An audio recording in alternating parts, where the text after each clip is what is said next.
Hello mga jinggay! Welcome to my vlog again. For today's video, samahan nyo akong magluto ng ulam namin. Kaya, tara G! Ang aking ulam nga pala na lulutuin is fried chicken na may gravy. Kasi nag-crave si Awen sa chicken, tapos ang bunso ko is favorite niya talaga yung gravy sa McDo. Kaya, nag-try ako magluto guys. And sa pusit nga pala, which is normally naman talaga isang ginagawa is calamares and adobo.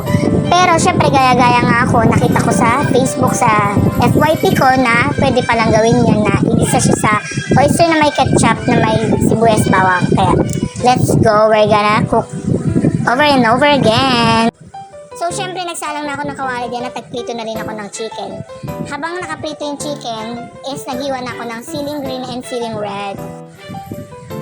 Sa lahat ng luto ng gravy ko talaga is parang hindi ako nasarapan. Kagabi lang talaga ako nasarapan sa paggawa ko ng gravy talaga. Oh my God! Nagustuhan ng aking boga. Wow! Actually talaga pag si Zoe talaga kumakain, pag kumakain kami sa fast food, ang normal talaga na kinakain niya lang is spaghetti.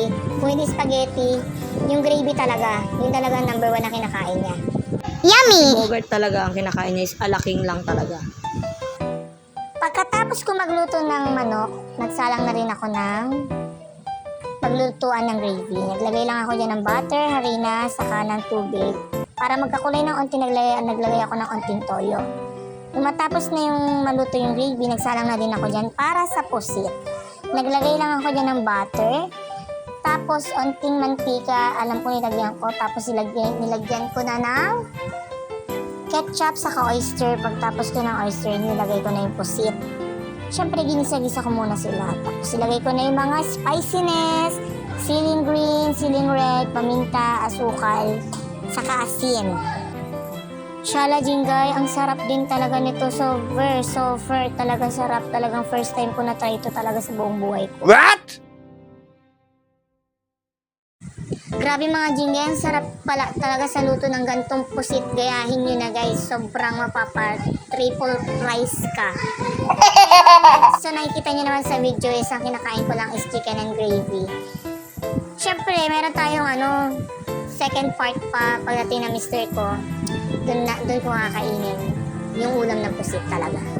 So ayan, natapos na yung panganay ko kumain. Pinakita niya is buto na lang talaga. Nasarapan talaga sila sa gravy ko dahil. Lagi ko pinapaunang pakainin yung mga anak ko bago ako. Siyempre, anak muna bago ikaw. So, yun lamang guys. Thanks for watching. See you on my next vlog.